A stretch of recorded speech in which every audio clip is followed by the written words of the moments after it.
Some stories aren't meant to be told more than once, not because they're made up. Not because they're shameful, but because saying them out loud feels like knocking on a door that was nailed shut for a reason. My grandfather used to say that memories can hear you. He didn't mean it as a metaphor, not as a poetic idea. He meant it in the most literal way a person can mean something. He believed that some memories are not just echoes in your mind, but things that continue to exist in a place just slightly out of reach. Moments that never really end. They just step aside, waiting, listening, patient. He believed that every time you talk about certain events, you aren't simply remembering them, you're calling them back. He told this story only once in 70+ years of walking this world, once, and never again. It was well past midnight, the night he finally spoke. That kind of hour, where even familiar rooms feel wrong, like you've stayed up long enough to outlive the normal rules of the house. The light in the kitchen was dim and yellow, the kind of bulb that makes shadows cling to corners, instead of dispelling them. Outside, the wind had stopped. The world felt suspended. I remember the silence more than anything else. The refrigerator, hummed, the clock ticked, but underneath those sounds there was something heavier, like the house was aware of what was about to be said and didn't approve. My grandfather sat opposite me, elbows on the table, hands clasped together so tightly the knuckles were white. His eyes were not the eyes of an old man remembering something from long ago. They were the eyes of a child still trapped in it. When he began speaking, his voice was low and very steady, not shaking, not breaking, controlled. It wasn't the control of someone who doesn't care. It was the control of someone who is terrified of losing control. He wasn't afraid that a neighbor might overhear him. He was afraid that something else might. He told the story from beginning to end without interruptions, without drifting off, without once asking me if I understood. When he finished, he didn't lean back. He didn't sigh. He didn't look relieved to have gotten it off his chest. He looked exposed, as if by speaking, he had peeled away something that had taken him decades to grow. He stared at me in silence for a long time, searching my face, measuring my reaction. I had the distinct impression that he wasn't just deciding what I should know. He was deciding whether he had made a mistake. Then he said one thing, just one. Don't repeat this lightly. I nodded. I even gave a small, nervous smile. At that age, I thought he was being dramatic, as old people sometimes are when they talk about the past. I don't smile about it anymore, because this isn't a legend. It isn't folklore from some forgotten village. It isn't a campfire story made to keep children close to home. This is something that happened to him and to another boy, and whatever noticed him that day never went back to sleep. My grandfather was 7 years old when it began. Silence is a dangerous age, old enough to form memories that never blur, young enough to assume that nothing truly irreversible can happen to you. He used to say that children walk through the world wearing an invisible shield, not because they are protected, but because they're too naive to believe that anything can permanently break them. They believe that every cut heals, every loss is replaced, every fear fades. Where he grew up, the forest was not an enemy. It sat at the edge of the village the way a piece of furniture sits in a room, always there, rarely questioned, tall, dark, in places unfamiliar. It was in the background of every memory. It framed the sky. It marked the changing of seasons. Children grew up playing near it. They chased each other along its edge, threw stones at tree trunks, and built little forts just inside the first line of shadows. Adults went there daily to gather wood, herbs, berries. Hunters disappeared into its depths and reappeared days later, thinner, quieter, eyes slightly different, but alive. No one called it cursed. No, one claimed it was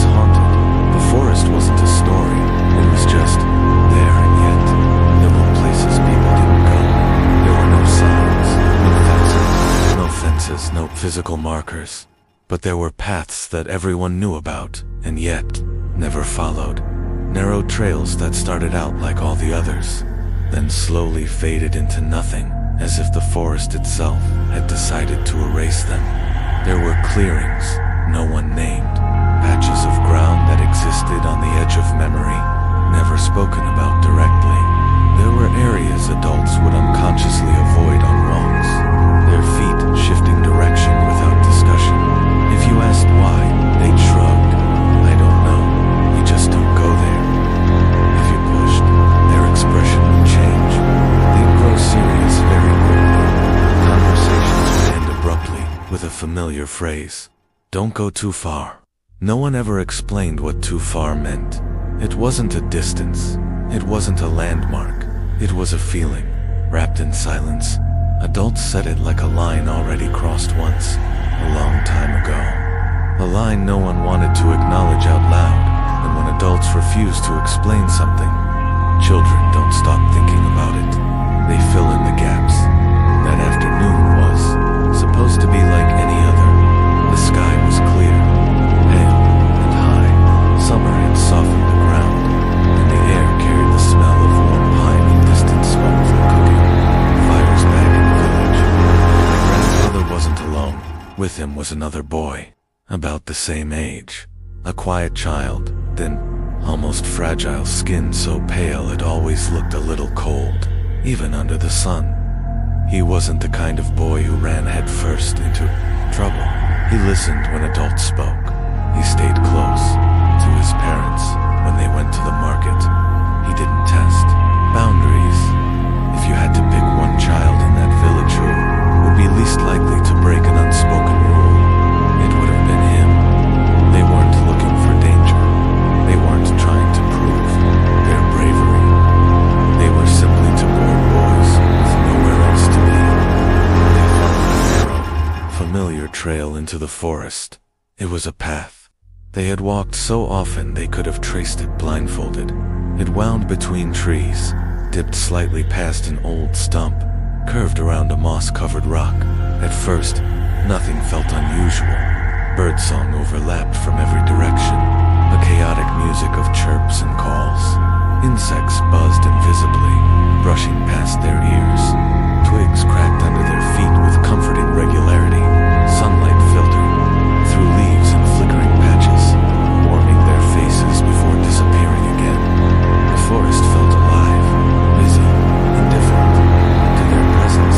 They weren't marking distance, only time, talking about nothing, kicking stones, teasing each other, the way children do when they feel safe. Then, somewhere between one breath and the next, the background changed. It didn't slam into them like a jump scare. It didn't come with a sudden gust of cold air or a dramatic shift in light. It slipped in quietly, the way deep water replaces shallow.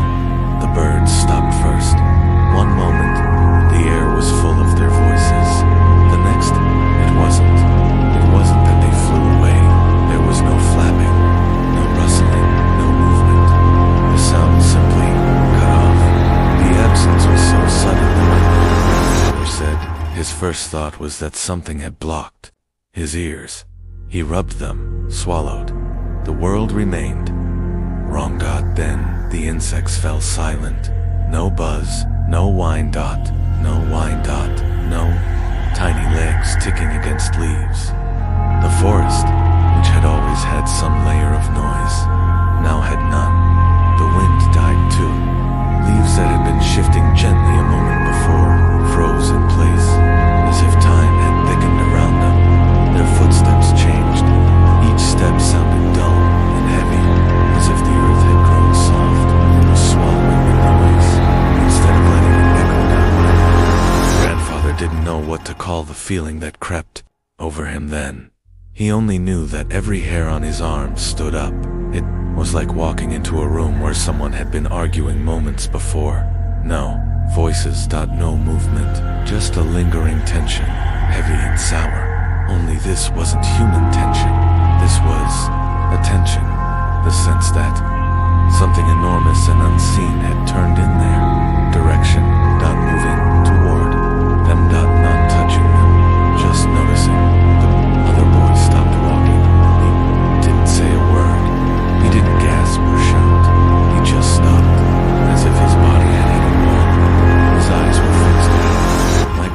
followed his gaze.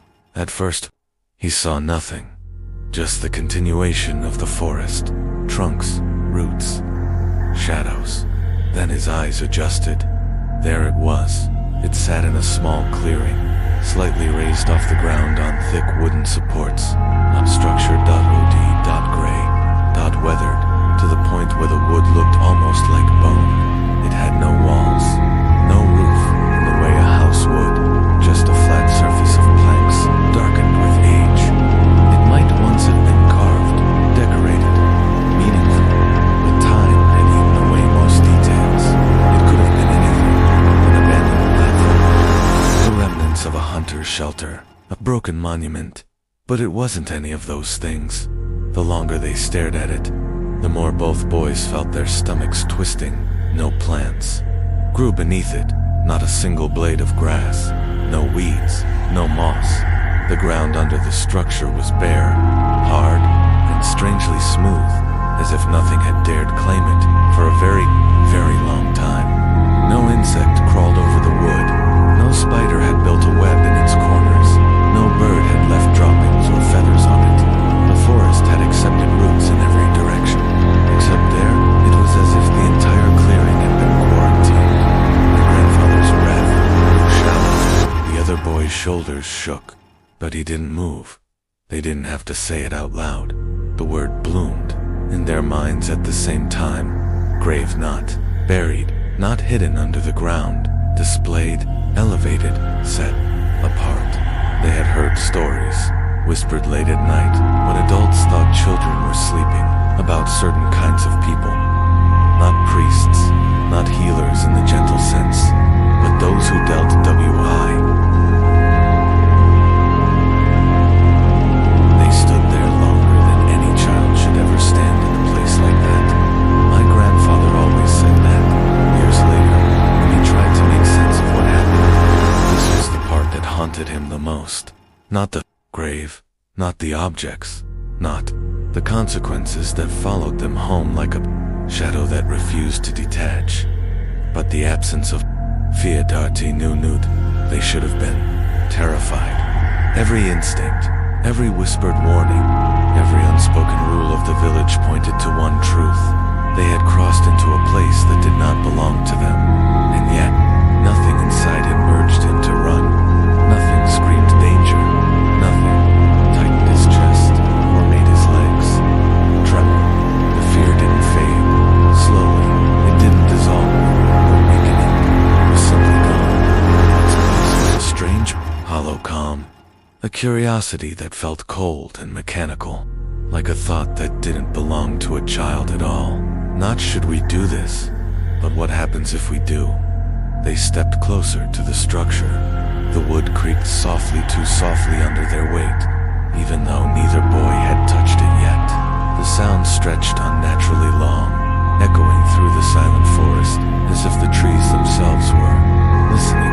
My grandfather noticed then that the air smelled different, not like rot, not like flowers, not like anything he had ever smelled before. It was metallic, dry, of a forgotten chest, sealed for generations.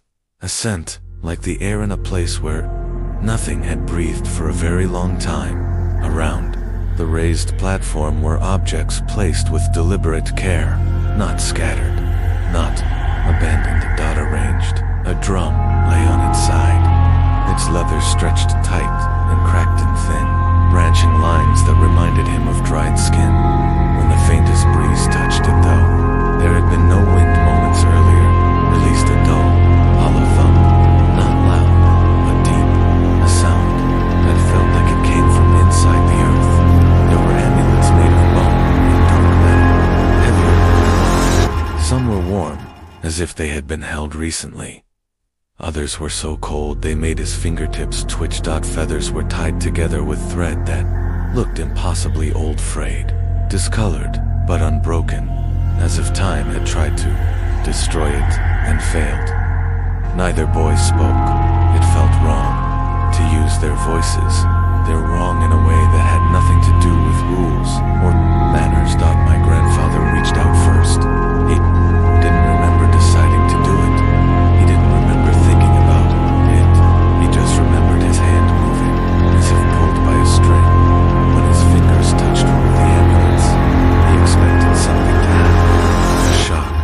sting, a whisper, a presence, anything. But there was nothing, no reaction, no punishment, no sign that he had crossed a line, just emptiness. He felt disappointed. The other boy laughed, a short, nervous sound that was swallowed instantly by the forest. It didn't echo, it didn't linger, it simply vanished. Nothing happened, so they laughed again. Children always do that when danger refuses to announce itself. They picked up the objects, turned them over in their hands, examined the carvings, the feathers, the strange symbols burned into gold. The drum was lighter than it. Should have been one of the amulets had markings, carved so deeply that his thumb fit perfectly into one of the grooves like it had been, made for that exact motion. Still, nothing happened. No thunder, no spirits, no voice from the trees. The forest remained silent, and that silence convinced them of the most dangerous lie a place like that can offer, that it was safe. They didn't discuss taking the objects. There was no plan, no whispered agreement. It simply felt natural, as if the idea had already been planted in their minds long before they arrived. My grandfather slipped one of the amulets into his pocket. The other boy picked up a bundle of feathers and the smallest of the bone charms. For a brief moment, something shifted. The forest felt tighter, not darker, not louder, just closer. My grandfather said he felt a faint pressure behind his eyes, like the beginning of a headache. A sensation that pulsed once, then faded too quickly to matter too quickly to question. They turned back toward the path. That was when they noticed the light had changed. The sun was lower than it should have been, much lower. They had been there longer than they realized. Shadows stretched unnaturally between the trees, long and thin, twisting into shapes that seemed almost deliberate. Shapes that seemed to lean toward them. They walked faster. The calm inside them began to crack. Hair rose on their arms. Their breathing quickened, and then they heard it. Hooves a horse, moving fast. The sound cut through the forest like a blade, sharp and sudden, shattering the silence. The other boy froze. My grandfather turned just in time to see a figure burst through the trees. The village leader. He didn't slow down, didn't call out, didn't ask what he was doing. He stopped so abruptly that the horse reared, snorting, its eyes wide and rolling with panic. For a moment, the man just stared at them, then his gaze dropped to their hands, to their pockets. Too. The objects. My grandfather said he had never seen that expression on an adult's face before. Not anger, not disappointment, fear, raw, immediate, undeniable. The man dismounted without a word. He grabbed the boys so hard it hurt. He tore the objects from their hands and pockets, his fingers shaking violently. He began shouting words my grandfather had never heard before, sharp, broken phrases spoken in a language that didn't belong to the village, a language that sounded older than the trees. The forest reacted, not with movement, not with sound, but with awareness. As if something had turned its head. The man dragged them back toward the village. He didn't ask questions, didn't listen to explanations, didn't look back. He moved like someone racing against time, like someone who knew that every second mattered. By the time they reached the edge of the village, people were already gathering. Someone had seen them. Someone had. This thought was spread faster than footsteps. Parents pulled their children close. Doors slammed shut. Faces drained of color. Punishment came quickly. Harsh words, raised voices, hands that struck harder than usual. But beneath the anger was something else. Panic, a deep, ancient panic that adults tried and failed to hide. That night, no one slept. Not the children, not the adults, not even the animals.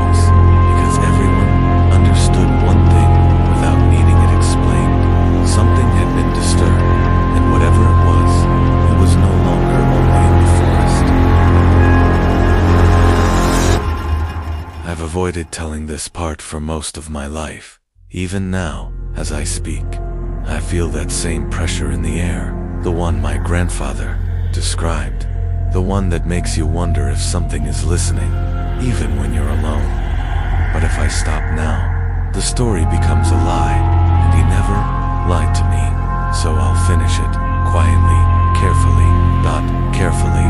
The village did not sleep that night. People kept their lamps burning until the oil ran dry. Candles melted into shapeless puddles. On windowsills, doors stayed locked, not to keep anything out, but to keep something from noticing them. My grandfather lay awake, staring at the ceiling, afraid to blink. He said the silence was the worst part, not peaceful, not empty, but watchful. The forest no longer felt like a place outside. The village, it felt like it had moved closer, like it was leaning against the walls, listening to every breath. No one needed to explain what had happened. Everyone understood the same truth. Something had been taken, and something would be taken in return by dawn. The adults had already made their decision. They would go to the neighboring village. There was a woman there, someone people only visited when they were desperate enough to accept any answer, even the kind that changes everything. Shaman thought the walk felt wrong from the beginning. The adults didn't speak in full sentences. They whispered fragments, warnings, prayers, regrets. The boys walked behind them, watched like they were carrying something dangerous inside their pockets. The shaman's home stood apart from the others, not hidden, not protected, just separate, as if the ground itself refused to let anything grow too close to it. When they arrived, the door was already open. She was older than my grandfather expected, hair woven with bone and thread, eyes sharp enough to cut through every lie before it was spoken. She didn't ask when he had come. She looked at the boys and said, "I felt it." Her voice didn't rise, didn't tremble. It was flat, like she was stating a fact she had known long before they arrived. The objects were placed before her. She didn't touch them. She didn't even lean closer. She just stared at them with an expression my grandfather could never describe, something between pity and disgust. Finally, she spoke. "That grave does not belong to the dead," she said. "It belongs to something that never learned how to leave." The adults asked if it could be undone. She didn't answer, not immediately. Instead, she asked who had touched the objects. My grandfather raised his hand. The other boy did too. She studied them for a long time, long enough for both boys to feel exposed, as if she were peeling back layers they didn't know they had. Then she said, "You were noticed, not chosen, not marked, just noticed, because you were careless." She explained that the shaman buried there had worked with forces that demanded balance. Nothing was ever taken freely. Everything required an exchange. Objects were not offerings. They were anchors, and removing them was not curiosity. It was a violation. The adults asked what needed to be done. She told them. The objects were returned to the grave. Apologies were spoken not confidently, but with trembling voices and lowered heads. Offerings were prepared, food, blood, and words meant only for the unseen. The ritual began as the sun dipped behind the trees. My grandfather remembered the smell first. Not incense, not herbs, something heavier, damp earth, rot, the scent of something old waking up. The shaman drew symbols on the ground, with ash and crushed leaves. She spoke in a language that didn't sound human, a language that felt older than the forest itself. The forest responded. Branches creaked, shadows stretched. Leaves shifted without wind. At one point, she stopped speaking and looked sharply to her left, as if something had whispered in her ear. The ritual lasted hours. No one moved unless she allowed it. No one breathed loudly. No one dared to look away. When it finally ended, the silence that followed felt heavier